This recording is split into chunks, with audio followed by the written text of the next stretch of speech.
different folders. We are currently working on module AB, and then inside module AB you'll find some information, including notes, solutions, and balloons, handouts of balloons.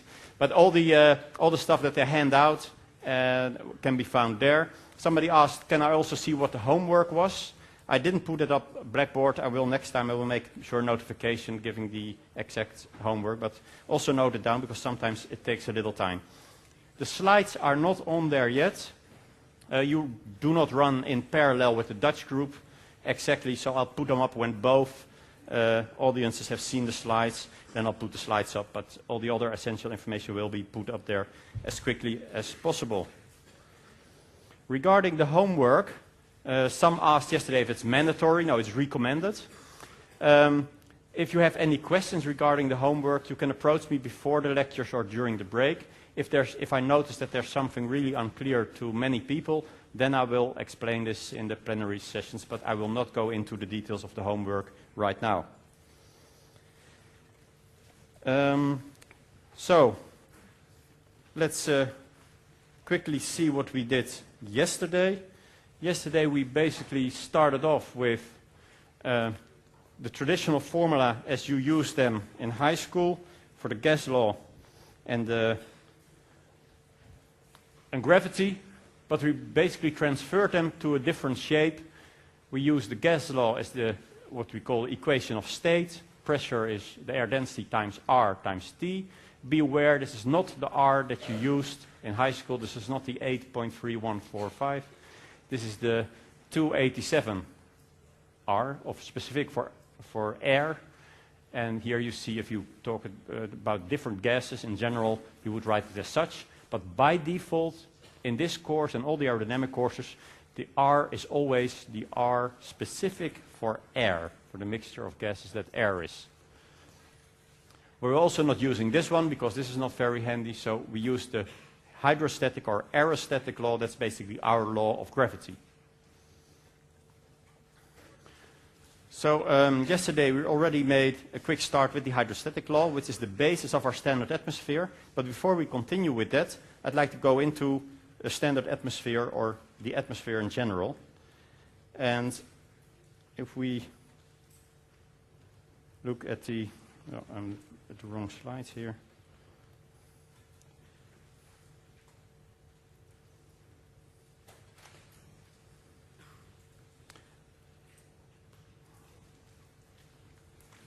So if we talk about the atmosphere, it's very important for us to know the characteristics of an atmosphere. Different screen. So we have a short look at that. We also saw that you could go really high with the helium balloon and a camera underneath, as we will do again this weekend with the students from 3ME. But you could also go there yourself, of course, if you put yourself underneath a balloon. And there were, in the 60s, there were some experiments called Excelsior 1, 2, and 3. And at one point, they sent somebody up high, really high, with a helium balloon to test whether you could jump from this altitude, basically in preparation of ejecting from high-altitude aircraft. And it's really fascinating to see. I'm not going to run the complete video right now, but you can when it's on the blackboard. It really is like space. He needs a space suit and everything, and he was really a daredevil that he went to do this.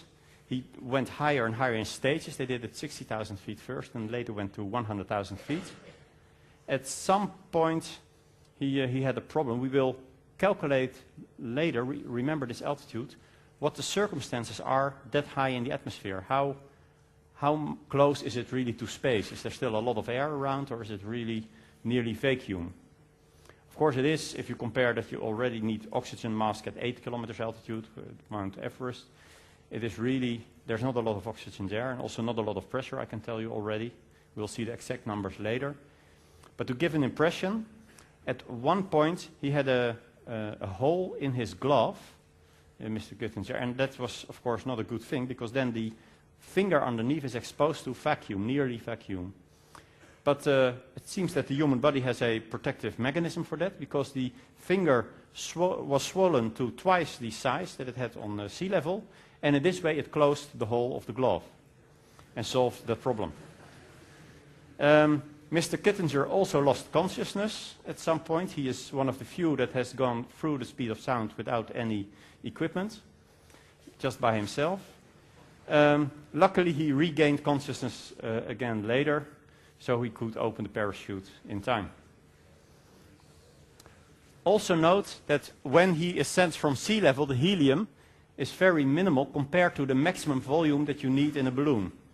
One of the favorite exercises that we can do where we combine the balloon and the atmospheric circumstances is that you can calculate the maximum altitude of a balloon based on the maximum volume of a balloon.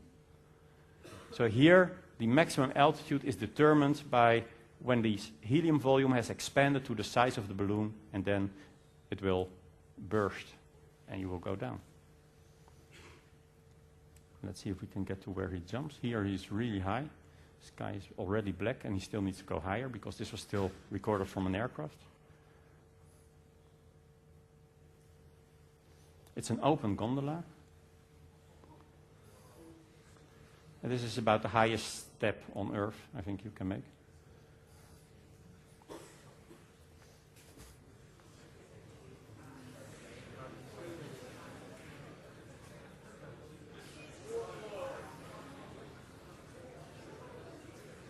And there he goes.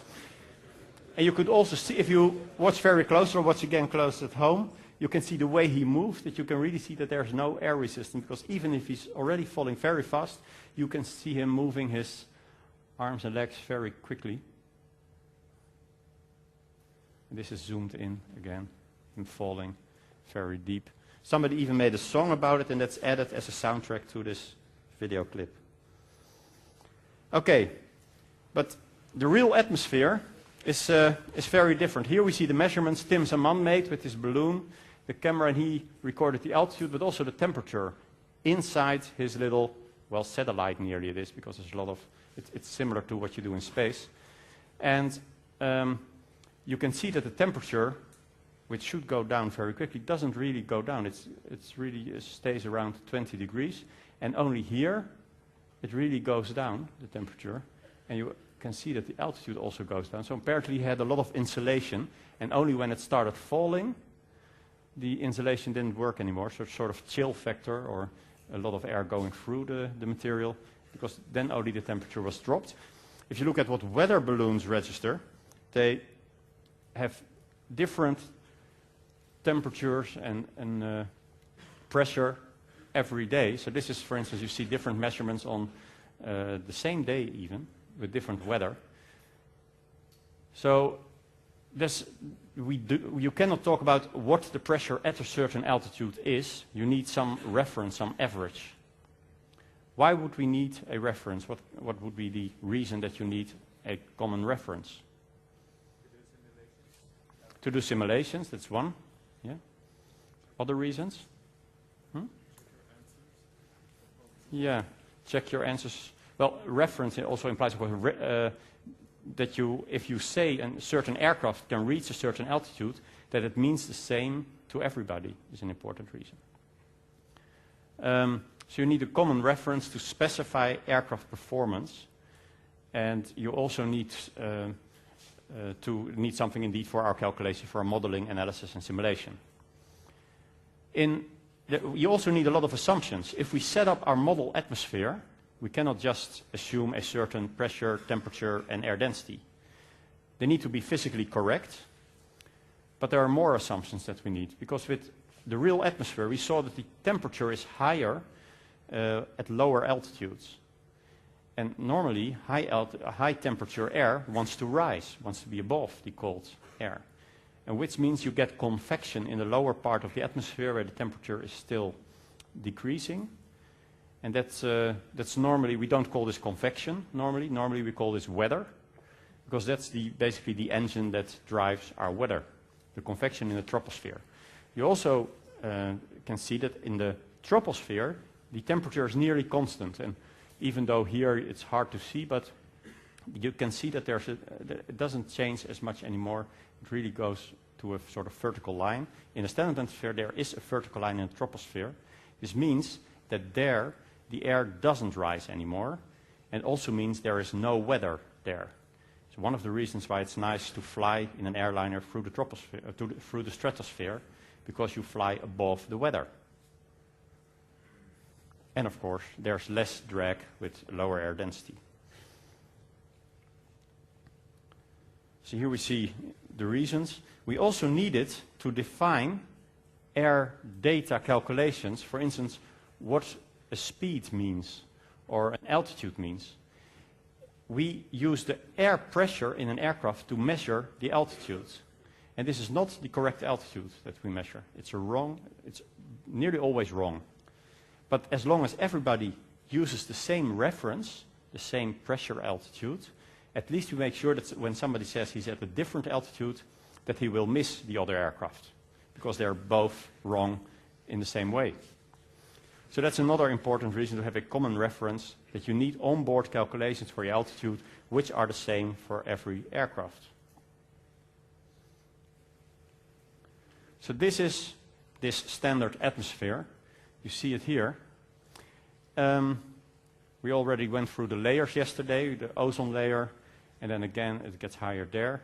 Here you see the different layers.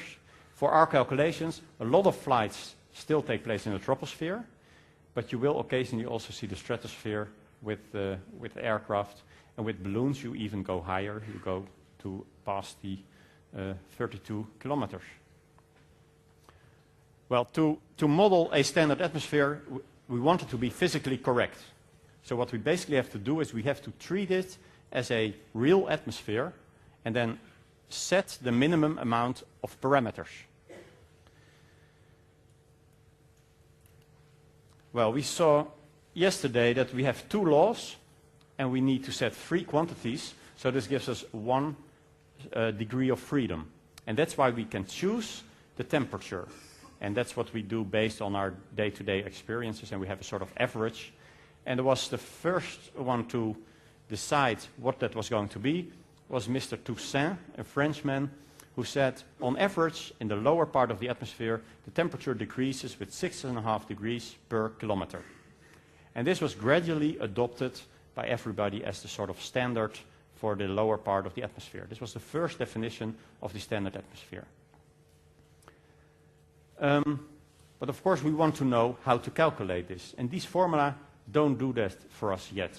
I mean, the top one you can use. If we know 2 parameters of these, we can calculate the third one with it, but we still need something more if we know the temperature of how to calculate, for instance, the pressure, and from this the air density. Well, to be physically correct, it has to obey those 2 laws. So let's use those to set up our model atmosphere. We have seen in this slide on here that we have basically two types of layers. We have layers where the temperature has a linear gradient, a fixed gradient, a linear distribution, and there are parts where it's 0, which we have to treat as different layers.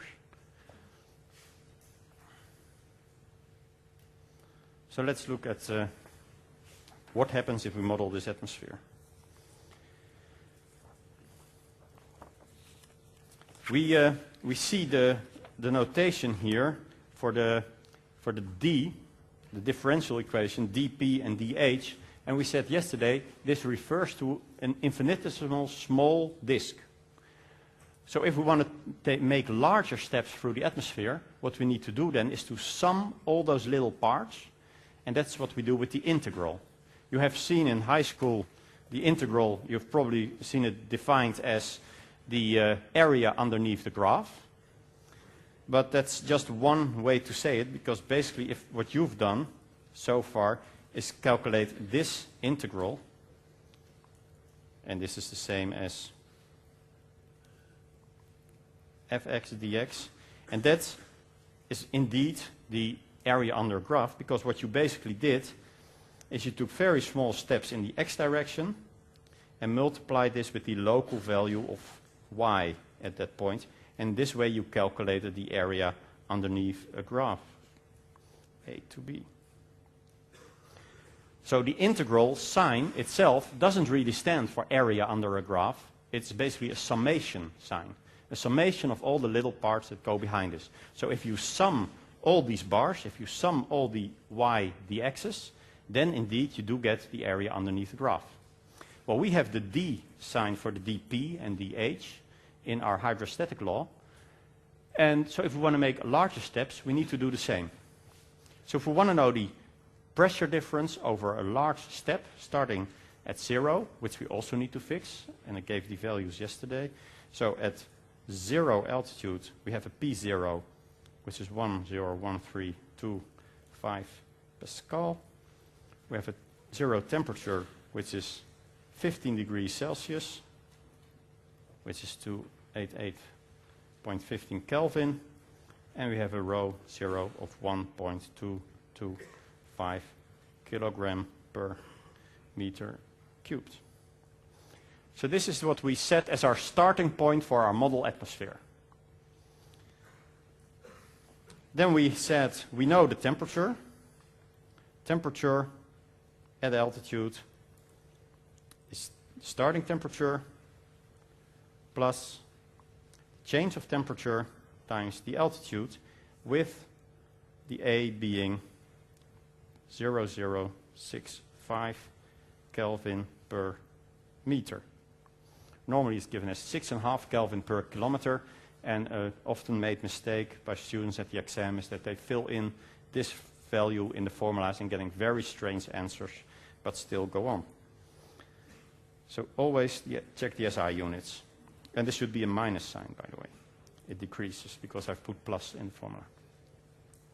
6.5 degrees per kilometer. And Kelvin, a degree Kelvin and degree Celsius is of course the same if you talk about relative temperatures. So this is the temperature. The temperature we know then for the first layer. But now if we want to use the integral and sum it everything for dp,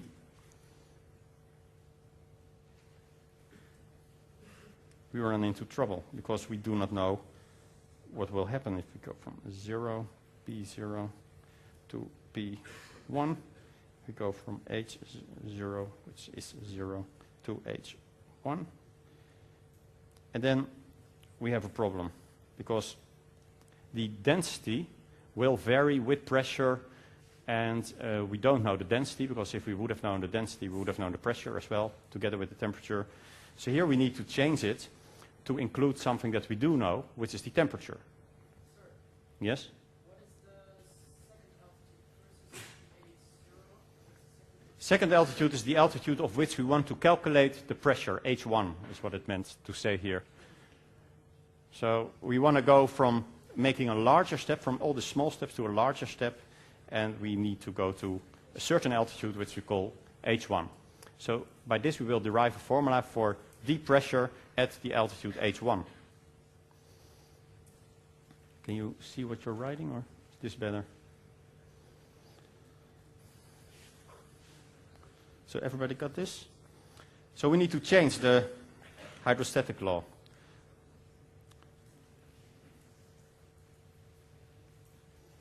Well, this is the hydrostatic law. If we also know that P is rho RT. In other words, rho is equal to P divided by RT. If we substitute that, then we get an equation of T and P, the one that we don't know, P, and the one that we know, T. So we get minus pressure divided by RT times G times dH.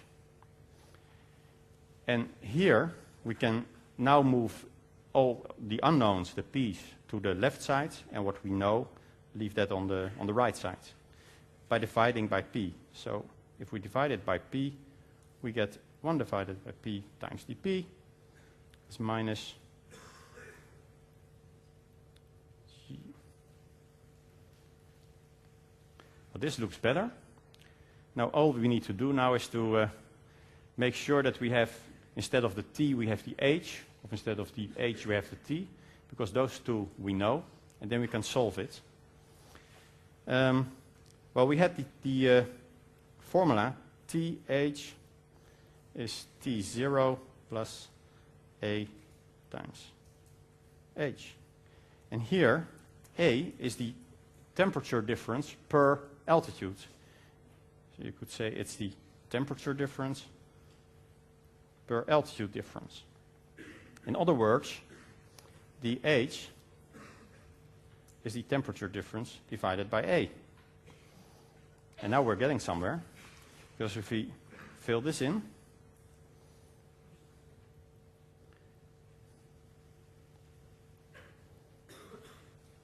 one divided by T dt. We can write it as such. So I've moved the A to the first because it's a constant. I've moved it to the first vector here is the A, and here's the dt. So this is dt divided by A, which is the same as dH. And now we've made it more, now we can use the integral finally, because here we've got only P that varies, and we've put it as a function here, and here we've got T. So if we then take the integral from our 0 altitude to the altitude that we want to know, we can say we go from P0 to P1 with this integral. This is all constants, G, A, and R, so we can move that in front of the integral. From T0 to T1, 1 divided by T times dt. If I do something strange which you don't understand, just say so and ask, because just writing it down is not enough. Yes?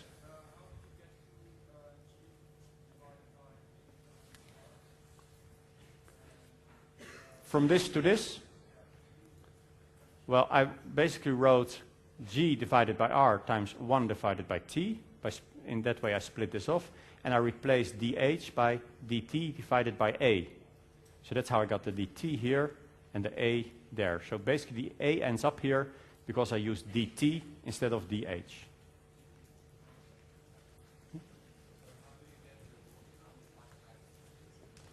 So speak out a bit louder, I can't hear you.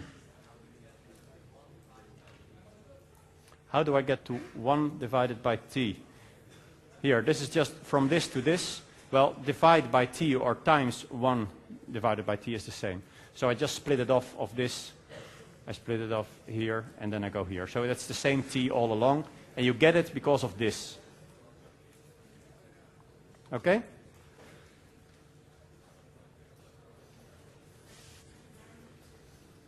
Is it really clear? Because we're going to continue now. It's just by moving around the different factors in the denominator and the other part of the fraction. If it's not clear, say so. I'm happy to. Okay. Yes? Shh.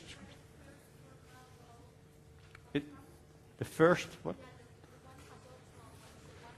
The top ones. That's what we explained yesterday. That's how we got those are basically taken from yesterday. So the left one is the hydrostatic law, and the right one is the gas law. Okay, so now we can solve this integral. On the page with high school stuff you need to know, you also saw the integral of 1 divided by x, and that is... Say again? The natural logarithm. Yeah, exactly. So here, if we solve this integral, we get basically ln p1 minus ln p0. And we get the same on the other side.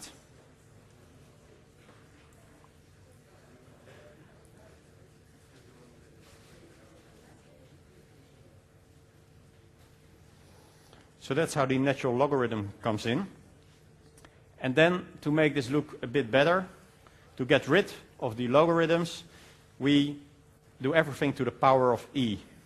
So this then becomes e to the power ln p1, ln p0.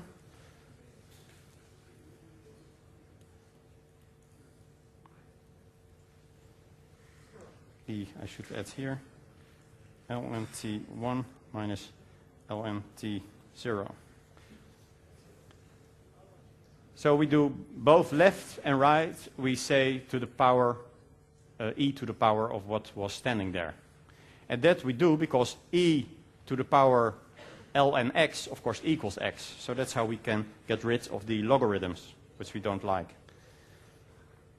So if we do this, we also know from calculus that if you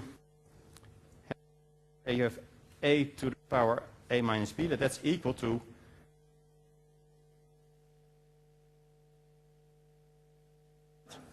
this goes for any power operator. So this is how we first can get rid of this. We can basically say it's the same as e to the power ln p1 divided by e to the power ln p0.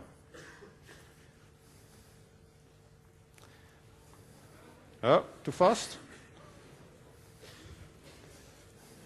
I should make 2 columns and then be able to move it to the side, right? But it's not that fancy.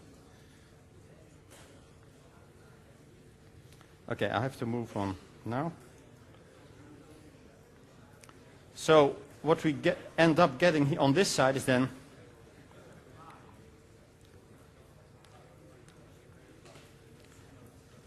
these two. This way. Shh, if you have a question, please stop me. But otherwise, and we also saw on the right side, we saw e to the power gar times ln t1 minus ln t0. And here we cannot immediately do this, but there's another rule which basically says e to the power p times q is the same as e to the power p to the power q, right? That's just that you can multiply if you have to use the power. So here this means we can change this left side now to p1 divided by p0. And here we can do the same trick with the temperature. And then we end up with this to the power. So did you see what happens here? I reverse the 2 factors because it's a multiplication, so I can just as well put them on this side and this on that side, the minus gr. Then I did the same trick as I did with the pressure, so that's how I get the fraction, but I still have to multiply it with this, or if I look at the doing it to the power, I have to put this in the exponent of this fraction.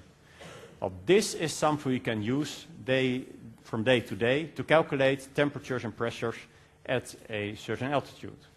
Because we know the temperature that we started with, we can easily calculate the T1 with the linear formula using the altitude minus 6.5 per kilometer. Then we have the temperature at the altitude. These are all constants that we know. We fill those in, and then we get the fraction of pressures. We knew this one, and we know that one. So how we normally use this is simply by calculating the pressure. P1 is T0 plus A times H divided over T0, the power of minus AR, times P0. And that's how we normally do it. And there we have the formula for a pressure at any given altitude in the troposphere. For the air density, we can basically substitute rho 1 R T1 divided by rho 0 R T0, which is basically the same as P1 divided by P0. And this is still equal to T1 divided by T0 to the power of this exponent. Then we see that basically we see the same R here, so we can take away that one. And then we see here T1, T0, which we want to move to the other side. So we divide by T1 over T0, which means this exponent will be reduced with 1.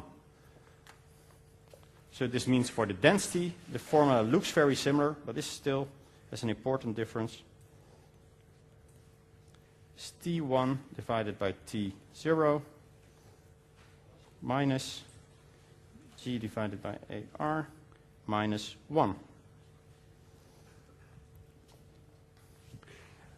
And here again we can calculate the T1 by filling in this formula, and in this way we can immediately calculate the air density at any given altitude for any layer which has a linear change of temperature.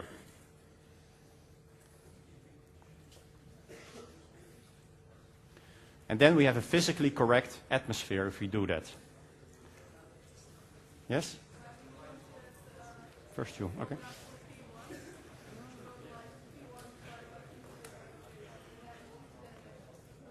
Here. How do I do that? What I do, I multiply left and right by P0, so this is how I get here. And T1, I just fill in the T0 plus HA. Say again, what happens in the last move here? The -1. So here we can take away the R, this is the same. And then we divide, both sides we divide by T1 over T0. So we divide by this fraction, and dividing by it is the same as lowering the exponent of -1. So I could also say I add times T1 divided over T0 to the power -1. And then you add the two exponents, and that's how you end up with the -1 there. Can we get rid of the -2? Yes, of course. If we revert those two, we can get rid of all the minuses. That would also be a nice touch. It's commonly used as this one, maybe to avoid errors that you fill in the wrong temperature or something. If you use this formula, there are some steps with exponents and things you have to calculate. Always check whether the numbers that you get, whether they look real to you. So if you suddenly get a higher air pressure when you go higher, something must be wrong. Or if you get strange temperatures or strange exponents, but often do those things. I sometimes see people continue with the strangest answers, maybe out of despair, I don't know. But still, if you see an odd number, check your calculations and make sure that it makes sense. So get a feeling for these numbers. Next week at the instruction session, we will also have an exercise in which you need this, which you need to do this with numbers. Then you will get a feeling for it. And also later, we will go through different layers, and then you will also see some numbers in the next hour.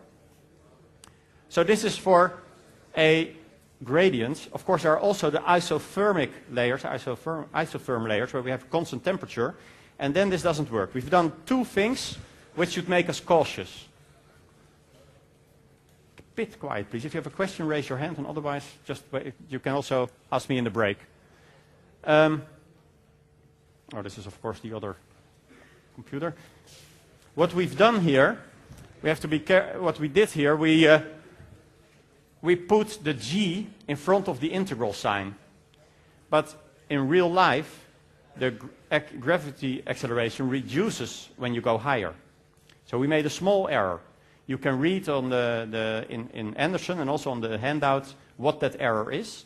And this means that this assumption of a constant gravity acceleration basically means that we have not used the real altitude. So the altitude that we have here is called the geopotential altitude, and it's called h, and we use this as if it were the standard altitude. But be aware, there's always a small error, but it's negligible small, so it's really very small, and that's why we are, as engineers, say, okay, as long as we all use the same altitude, we make the same error, that's okay.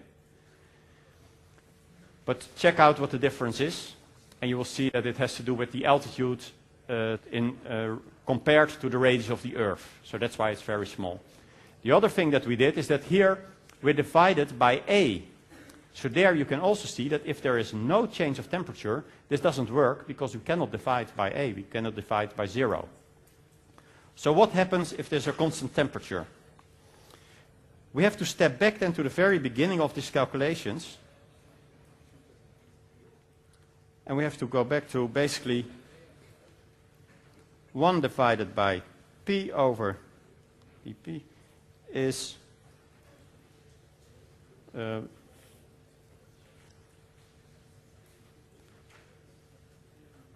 dH. This still holds. This still works. So then we have to see what happens then next. basically we say the temperature is the same, so that has become a constant. So basically we can immediately go to the integral here, and we say P1 to dP is just minus GRT, which is now a constant, and we go from H0 to H1 times dH.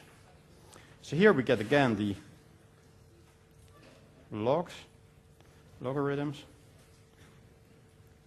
And here, what's the answer to the integral on the right side here? H1 minus H0, that's right. H1 minus H0. Because the primitive function of 1 is H, and so we fill in H1 and H0 and subtract H0 from H1, and this is how we get this. So then again, if we now use, to get rid of the ln, take to the power of e, you get P1 over P0 here, and here we get e to the minus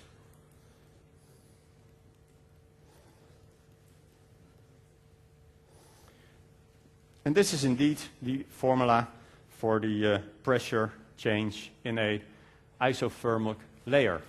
Be aware that here P0 and H0 refers to the start of that layer. So it means that because the atmosphere is made of different layers, we have to step through the atmosphere per layer. So you start off with sea level, then you go to the first layer, and then your indices sort of shift, and then the base values for your next layer are used in this formula as the reference values, as the zero values. I'll show you later how this works. But here we can also see what happens to the density then here. We can again fill in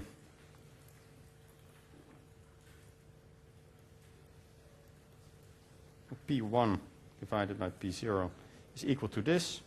Should be equal to the same formula again on this side.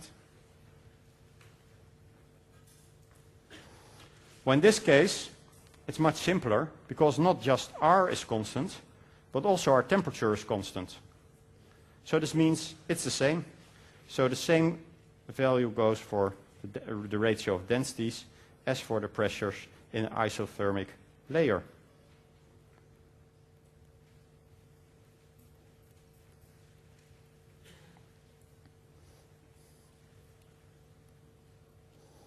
So this is much simpler. This fits on one page.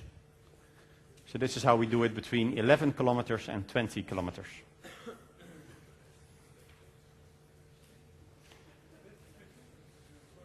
Between 11 and 20 kilometers for every layer where the temperature is constant. There are two layers, in fact, if you remember correctly. From the chart, there were two layers where the temperature is constant, the inversions.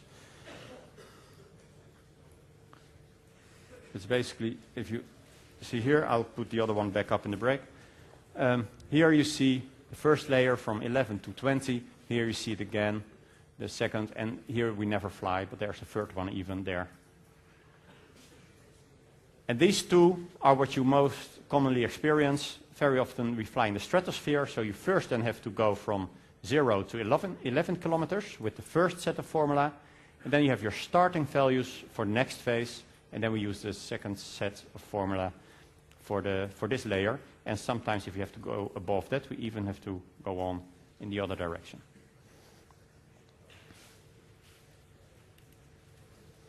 Okay, so let's keep a short break at this moment, and then we'll, in the next hour, we'll use an actual example and calculate the amount of air that Joe Kittinger had in his gondola.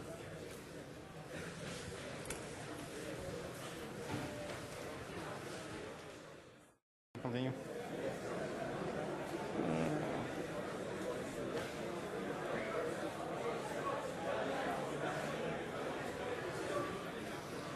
Okay. Two remarks. First, about the error that we made regarding the gravity acceleration, assuming that it's constant. Here you see, if you would do it actually right, you would use the actual g, which would also be a function of h, of the altitude, which would complicate the integral and make it only solvable numerically, which is not very handy if you want to make analog instruments, even though today's computers could probably do it. So that's why we simplified it by using the g0. I wrote g all the time, but basically we used the constant g at sea level. And then we just call this altitude, we just give it a different name. So we call the actual altitude is the geometric altitude. That's the correct altitude, the real altitude. And we use the index g for that. hg is the geometric altitude. But by default, we will from now on use the geopotential altitude based on the calculations for pressure. And that's we call h. But just in the back of your head, remember that it's the wrong one. But if you see that at an altitude where we rarely fly, 63,000 feet, the error is only 0.3%. So that's why we think it's acceptable to do it as such. But one of the questions could be is explain the difference between geopotential and geometric altitude and derive the relation between geopotential or geometric altitude. And then you have to answer something like this. Oh my God, well, it's not that hard. It's pretty straightforward, actually. It's simpler than the other ones, I think. So you would be lucky if I asked this. Be aware that the derivation is part of what could be asked at the exam. It's not just to explain where the formula comes from. We want you to be able to derive these equations for two reasons. First, to understand what's going on, but also as a sort of practice, because in later years you have to be able to derive such formula yourself. For two reasons. One is that you could be in some project or assignment where you need to derive something new. And the other one is to save memory space in your head, so that for the exam you only have to remember a few formula and you can derive the others. And that's the only way to survive, because as you will see, the amount of formula quickly accumulates. So you really have to see it as a sort of web of different formula which are all related, and you just pick your nodes, the ones you want to remember, and then you want to make sure that you can derive the other ones. So practice it a bit. The first time it looks very hard, and then you find out that there are just a few hurdles. If you remember those, it's very straightforward. One of the things that I notice every year is that the way we use integrals or differentials is still for some people new. Apparently it has to do with also wiskunde B, as it is taught in high school nowadays, doesn't pay as much attention on integrals and differentials as it used to be. So the ones that also had wiskunde D should have it easier. I know also the Belgians have it easier. For them this should be relatively straightforward. But this is something you'll have to get used to. And otherwise refresh your memory by looking up the integrals. Just revisit them quickly. Here are some basic integrals, and I'm also using the area under the graph explaining why you go from x to half x squared, for instance, or how I went from dh to h1 minus h0. That's basically the integral of the function 1. And if you see this 1 times the x as the area underneath the graph of the function 1, you can easily see that this area is 1 times the horizontal, which is b minus a. And same goes from x to half x. If you look at the function x, y is x, this has to be a straight line, it's meant to be a straight line, then you can see that the area is half the rectangle here, which has the sides x, because y was x, and then half, so x times half. And this is why the primitive function of x is in half x squared. And in the same way, all the functions are derived. You can also remember if you take the derivative of this function, you end up with this one. So it's inverse derivation, if you will. So that's what we used, and that's how we got from 1 divided by x to the ln of x, which is the primitive function of 1 divided by x, which is basically the definition of the number e. So let's use this. For instance, we saw Joe Kittinger jump from an altitude of, what was it, 31? So let's try to calculate P, rho, and T at an altitude of 31.3, or comma, I should say, if I use the Anglo-Saxon notation, meters. That's also something we should be aware of course. If you look at the English exam, we use the comma to separate the powers of 1000. So this is not 31 meters, which you wouldn't need a parachute, but it's 31,300 meters. So this should be at, okay. So we want to calculate P, rho, and T at this altitude. So if we look at the graph of the atmosphere,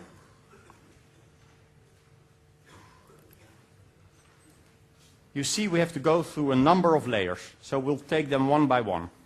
So the first layer is the troposphere, which runs up to 11 kilometers, which has a lapse rate of minus 6.5 degrees per kilometer, and starts off with 15 degrees Celsius, 288.15, and this pressure. You also see that we end up above the 20 kilometers, so we have first to go to one layer, then we go to another layer, and then we end up somewhere in this third layer. One important remark is that if you look in chapter 3 of Anderson, he uses a completely different atmosphere. There are two standard atmospheres in the world. There's the international standard atmosphere, and there's the United States standard atmosphere. And Anderson doesn't use either of them.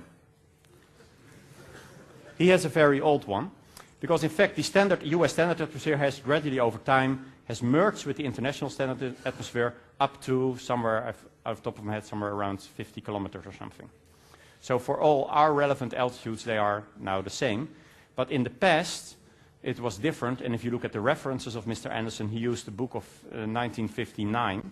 And then the US atmosphere was very different from the international standard atmosphere. Not for the first layer, but already this number 20 is different. In his case, it's 25. So do not use those, and also be aware that if you make problems out of Anderson, you might get a different answer if you go above 20 kilometers compared to the ones that he gives. We use always the standard atmosphere, the international standard atmosphere, which is used in avionics and in aeronautics nowadays, ISA, as it's called. So let's go to the first layer. We have, to which altitude do we have to go here in the first layer? What is our H1? 11 kilometers, indeed. We have to go 11,000 meters. We have to go through the whole layer. So the first step that we have to do is to calculate the density, temperature, and pressure at 11 kilometers.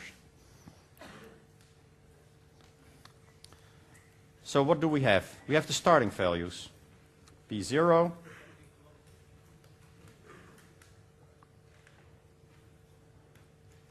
Pascal. We have the rho 0, 1.225. We have the zero temperature, 288.15 Kelvin. We have the lapse rate A, which is? Yes, so it's a decrease, so we had to have the minus 6.5 Kelvin per kilometers. And if we want to use it in the formula, we have to use minus 0.005 Kelvin per meters. So then we have to go to an altitude H1 of 11 kilometers. So what's the first thing we will do? What's always the first thing we can calculate, because it has the most simple formula? Temperature. So temperature T1 is T0 plus H times A is 288.15. Somebody has a calculator here? Times 11,000. This should give us the temperature in Kelvin. How cold is it 11 kilometers up?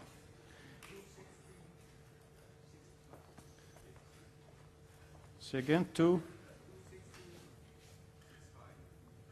26. 216. Okay, sorry. 2.65. Okay, Kelvin. Then we can calculate the pressure.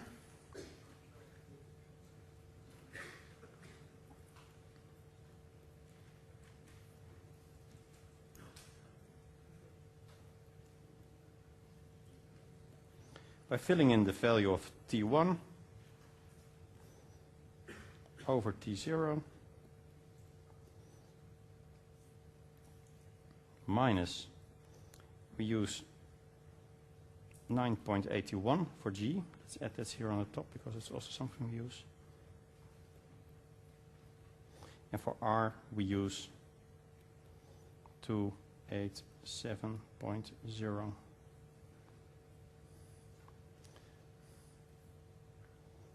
Minus 0.0065 times 287.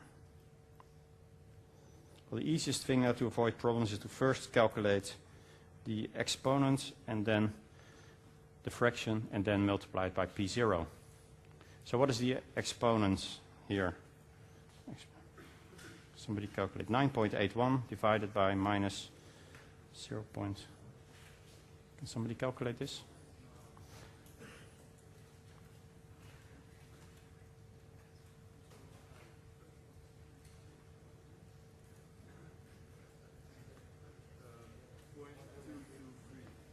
0.223. That somehow doesn't seem right. It should be somewhere in the order of 4 or 5. 5. Only the exponent. Only the power. I don't have it here. Okay, it's 5.25 and then 9. Okay. And the fraction, and then we have to multiply it by 1.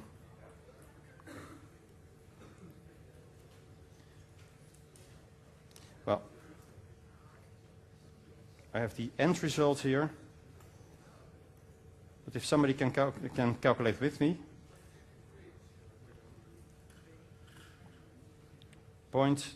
this is this one, 0.22.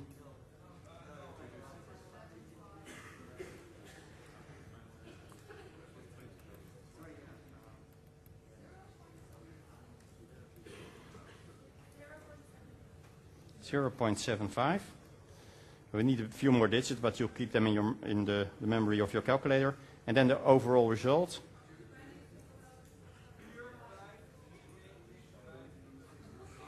Now it should be something like 22,000 and then some 614 right here. Okay. So you see it's easy to make a mistake with these calculations. So break them down in steps and then make the step. So does it seem right, the order of magnitude to us? Yeah, it's like 23% of what we had on sea level. And we are a bit higher than 10 kilometers. And as a sort of reference, I always keep it out of the top of my head. At 10 kilometers, you have only 25% of the air pressure, roughly order of magnitude. So then, how do we calculate the air density?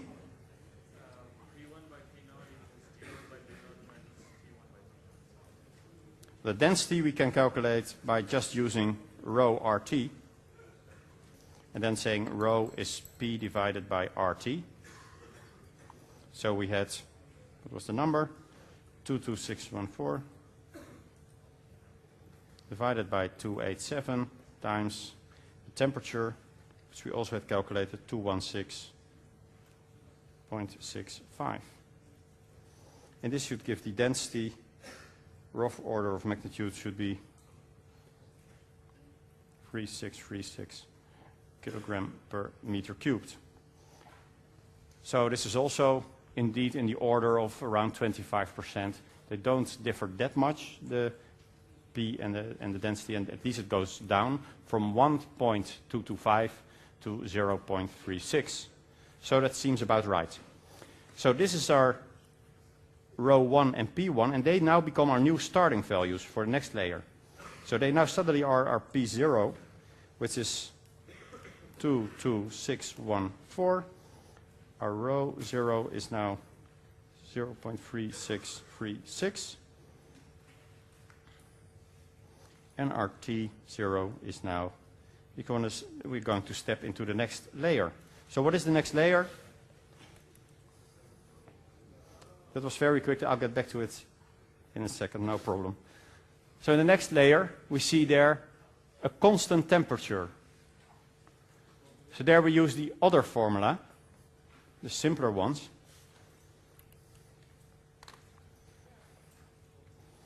So there we use for P1 over P0.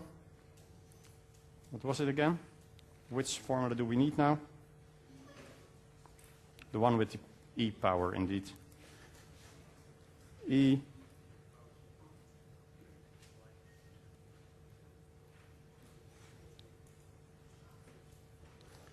this one, right? And there we have to think, what is our H1 and what's our H0 now? H1 20,000 and H0 is now 11,000. So the difference is 9,000. So we can calculate this by e to the power minus 9.81 divided by 287 times the temperature, which is the same for the whole layer, times 9,000. And this times the starting pressure, 22614. Yes?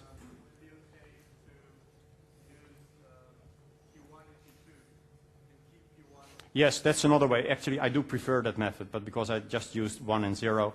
But a better way is indeed to step through from P0 to P1 and then make the fraction P1, P2, and then P3, P2, and P4, and keep numbering. That's even better. That's right. So this one ends up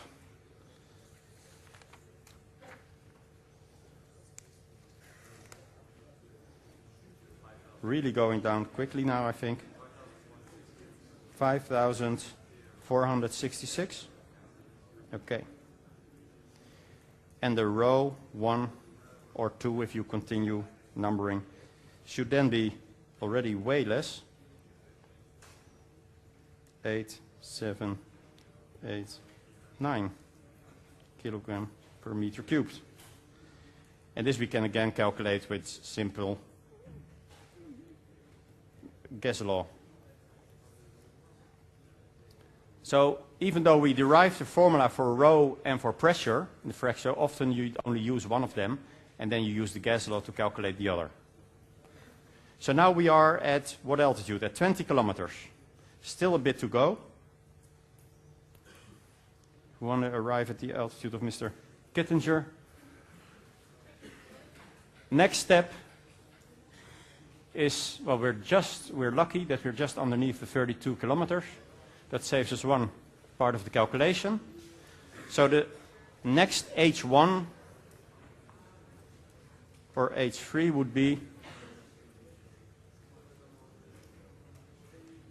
if we use H0 as our 20.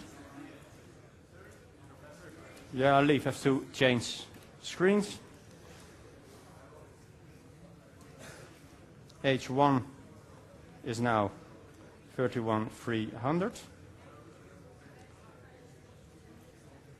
T0 is our 216, the constant temperature of the previous layer. P0 is now our previous pressure, which was 5,466 Pascal.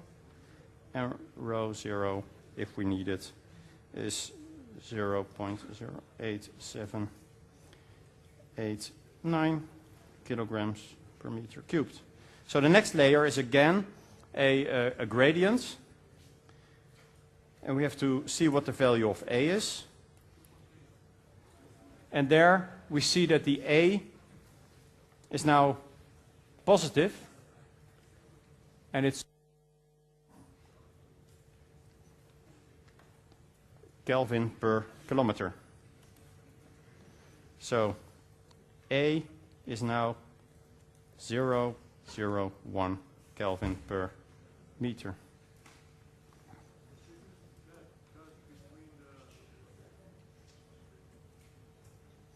Yes? Heard a question starting, of a question at least? No. So we do not step through the whole layer now. We go now to our target altitude because it is within our current layer. We now use the formula for the gradient layer, which is T1 times T0 divided by T0.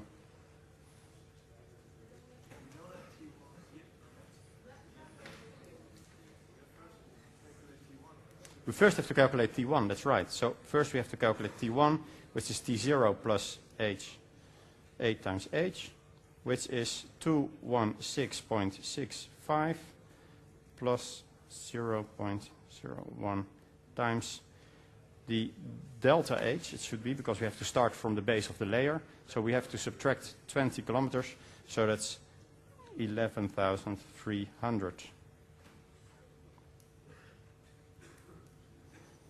Which is, you see, should be about 11.3 degrees, right? So we can do it off the top of our head, but I'm going to look anyway.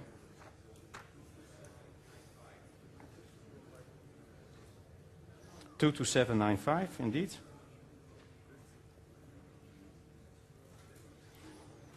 So by filling in the different values, we now get 227.95 divided by 216.65, 9.81 divided by positive number this time, and this times our P0, because I've left it out on the left side, 5466. And this gives us, if you would calculate it, I did somewhere, 961.4 is what you should get if you calculate this. Rho 1 is P1 divided by R T1 is 0.01469 kilograms per square meters, per cube meters. So these are the values that we then have at Kissinger's altitude. Before I box it, I should reduce it to the significant numbers that we got and that we have, but I'll leave that for now. So this is the end result. So let's look at the numbers. Why was Mr. Kittinger moving as he was, as if there was no air? Well, because there was a pressure which is less than, less than 1,000. So less than 1% of the air pressure here. So 99% vacuum. The air density was even less. It was 0.01, while on sea level we have 1.225. And the temperature was not the worst, because it was increasing a little bit, but still quite cold. Minus 50 degrees, roughly, is the temperature that he needs to protect himself against. So this is when, apparently, what makes a finger double its size, if these are the circumstances, as we know now from empirically. So these are the kind of calculations you need to be able to do yourself. So if you have any questions, please ask. Yes? Say again? A bit, could you keep it quiet? The previous page?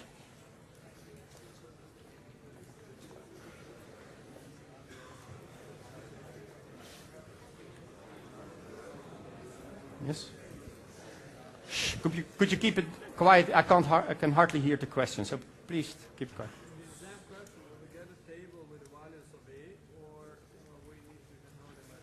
It's a good question. Do we need to know the different layers by heart, or do we get a table? You will get a table. So you will get a table with the information on the layers and the value of A. The only thing we want from you is to understand it. You don't have to remember all the numbers, not even the sea level numbers, though it helps. In general, you need to know those to get a feeling for whether numbers are right. But we will give every constant that you need or any definition of the standard atmosphere that you need.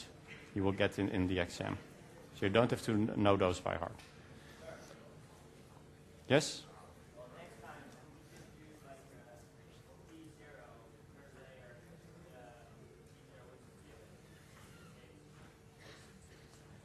Could you use the P0 from the layer, from the table, you mean? Yeah, but we won't give that table that far on the exam. So you could learn them by heart to check your calculation, but we want to see that you can calculate this, because these are relatively simple calculations compared to what you get later in aerodynamics. So they are a good practice to show, to do it. And you should be able, as an aeronautical engineer, to get roughly on the back of the envelope, do some calculations that give you the air density at altitude. Because we have looked at the pressure a lot, but in fact it's the air density that you will use most of the times at altitude.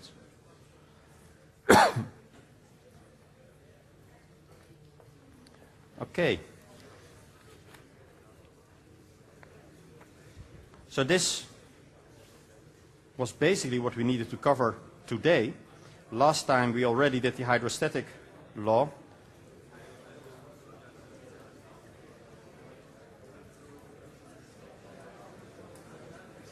So I'll quickly go to the homework.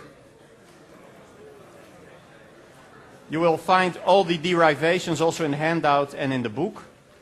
I want you to check the problems, to try the problems of chapter 3, 3.1, 3.3. They talk about the formula of Toussaint. Remember, that is the decrease of temperature for the troposphere. That's called the formula of Toussaint. Also study section 3.3, or, depending on what you prefer, the last page of the handout that I gave today. I personally thought it was not that clear in the book, so I made a derivation which looks a bit different. But it looks at the geometric versus the potential altitude. And try that as a derivation yourself, and check whether you understand what's being done on this handout. And I will put the answers to the problems on the Blackboard side again.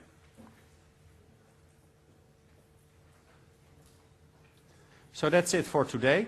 Next time we will look at Mr. Sinke will be the lecturer, and he will look at the different forces on an aircraft and focus on the lift and drag force.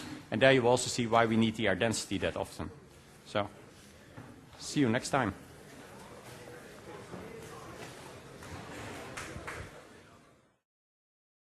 Please visit our OpenCourseware website for more information. See you at our next